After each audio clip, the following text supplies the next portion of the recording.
ពេលខ្លះគេព្រៀនបដៅយើងគេប្រាប់យើងល្អៗហើយយើងវាយប្រហារទៅគេវិញមានន័យថាយើងគឺជាមនុស្សខាតហើយយើងមិនមែនជាមនុស្សចំណេញទេអញ្ចឹងអ្នកខ្លះគាត់គិតថាខ្លួនគាត់ជាមនុស្សចេះ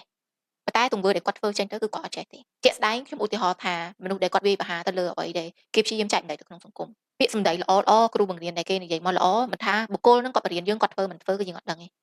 ប៉ុន្តែពាក្យល្អមួយហ្នឹងគឺយើងគួរតែយកវាមកធ្វើឲ្យបាន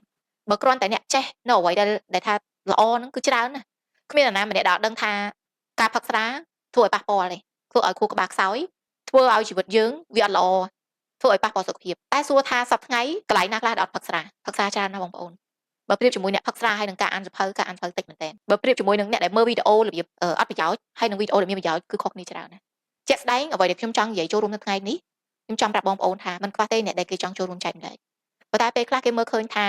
ការចែកម្លែកហ្នឹងមើលទៅមនុស្សគាត់អត់ទទួលបានដែរអញ្ចឹងគេអត់ចង់និយាយទេ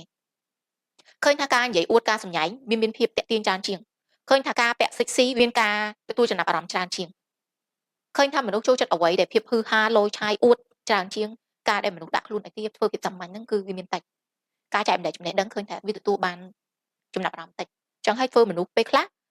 គេអត់ចង់និយាយទេពេលខ្លះការនិយាយចែកម្លែករបស់គេអត់មានបានប្រយោជន៍ពីយើងហើយយើងវាយប្រហារទៅគេទៀតចឹងគេអត់និយាយទេចឹងសម្រាប់បងប្អូនទាំងអស់គ្នាបើសិនមើលឃើញថា